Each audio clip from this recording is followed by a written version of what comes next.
नमस्कार मित्रांनो, आज आलेलो आम्ही विभागीय आयुक्त कार्यालय जी श्रीकांत साहेब यांच्या दालनामध्ये जाण्याचा प्रयत्न करतोय। हे स्कॅनर घेऊन आलेलो आहे। मागच्या महिनाभरापूर्वी 2 महिन्यापूर्वी जो स्कॅनर घोटाळा अतुल चव्हाण यांनी केला आहे, 4 आठवड्यात उत्तर देतो म्हणला होता अतुलजी चव्हाण साहेब। अतुल चव्हाणही तिकडे गेले, स्कॅनर घोटाळाही तिकडे गेला आणि 4 आठवडेही तिकडेच गेले। काही उत्तर या ठिकाणी यांनी दिलेलं नाही। आणि तालुक्यामध्ये शासकीय अधिकारी असताना राजकीय हस्तक्षेप करून या ठिकाणी राजकारणामध्ये मज्जाव करून दहशत निर्माण करण्याचं काम अतुल चव्हाण करत आहे। त्या अनुषंगानं सन्माननीय मुख्यमंत्री, सन्माननीय बांधकाम मंत्री यांना निवेदन देण्यासाठी या ठिकाणी आज हे स्कॅनर घोटाळ्याचं प्रतीक आहे, हे QR कोड आम्ही घेऊन आलोय आणि या QR कोडच्या माध्यमातून अतुल चव्हाण बांधकामचे या ठिकाणी कुठले ते अभियंता, कनिष्ठ वरिष्ठ अभियंता यांनी या ठिकाणी घोटाळा केलेला आहे। 4000 कोटीचा घोटाळा, 250 कोटीचा घोटाळा। मात्र हे लोक घोटाळे करतात। 40 एकरच्या जमिनी कार्यकर्त्याच्या नावावर घेतात।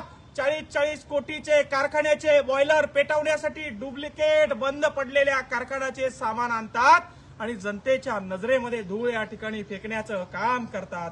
आणि एखादा सामान्य माणूस त्यांच्या विरुद्ध आवाज उचलायला गेला तर त्याला मारण्याच्या सुपाऱ्या या ठिकाणी देतात। त्या अनुषंगाचं निवेदन देण्यासाठी विभागीय आयुक्त कार्यालय या ठिकाणी आम्ही आलेलो आहे। सन्माननीय मुख्यमंत्री, सन्माननीय सार्वजनिक बांधकाम मंत्री मार्फत सन्माननीय विभागीय आयुक्त कार्यालय छत्रपती संभाजीनगर सार्वजनिक बांधकाम विभागात झालेल्या स्कॅनर घोटाळ्याची सविस्तर चौकशी करण्याबाबत व सार्वजनिक बांधकाम विभागाचे मुख्य अभियंता अतुल चव्हाण यांची सार्वजनिक बांधकाम विभाग छत्रपती संभाजीनगर या ठिकाणाहून बदली करण्याबाबत वरील विषयी निवेदन सादर करण्यात येते की सार्वजनिक बांधकाम विभाग मुख्य अभियंता अतुल चव्हाण व त्यांच्या पत्नी आमदार अनुराधाताई चव्हाण एकाच जिल्ह्यामध्ये कार्यरत व पदावर असल्यामुळे दहशत निर्माण करून सामान्य नागरिकांना धमकावण्याचे व मारण्याचे देखील प्रयत्न करत आहे। अतुल चव्हाण यांच्या पत्नी अनुराधा चव्हाण या फुलंब्री तालुक्याच्या विद्यमान आमदार असून अतुल चव्हाण हे छत्रपती संभाजीनगरमध्ये मुख्य अभियंता म्हणून कार्यरत आहेत। एकाच जिल्ह्यामध्ये पती पत्नी पदावर असल्यामुळे सार्वजनिक कामामध्ये मोठा भ्रष्टाचार करण्याची आम्हाला दाट शक्यता आहे व केल्याची देखील या ठिकाणी शक्यता आहे। या तालुका पातळीवर राजकारण करत असून जिल्हाभरामध्ये राजकीय वरद हस्त बळकट करण्यासाठी अतुल चव्हाण वारंवार राजकारणात हस्तक्षेप करताना आढळून आले। शिवाय त्यांच्यावर भ्रष्टाचाराचे मोठे आरोप देखील आहे। हे पती पत्नी पदावर असल्यामुळे दहशत निर्माण होऊन सामान्य नागरिकांमध्ये न्याय मागण्याची देखील हिंमत राहिलेली नाही। आपणास या निवेदनाद्वारे विनंती करण्यात येते, सार्वजनिक बांधकाम विभागामध्ये महिनाभरापूर्वी झालेल्या 250 कोटीच्या या QR स्कॅनर घोटाळ्याचा देखील चौकशी करण्यात यावी आणि या अधिकाऱ्याची तडकाफडकी बदली करण्यात यावी।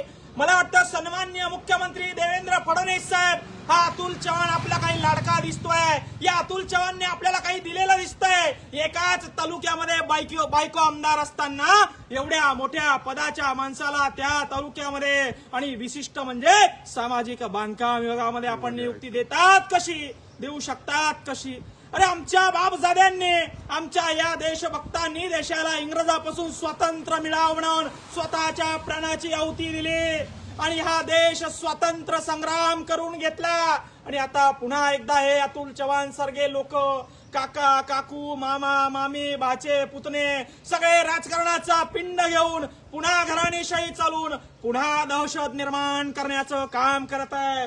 आणि म्हणून थेट सवाल आमचा मुख्यमंत्री साहेबांना की तुम्हाला या अतुल चव्हाण यांनी किती पैसे दिले, यांची पोस्टिंग संभाजीनगरमध्ये या ठिकाणी आपण केलेली आहे।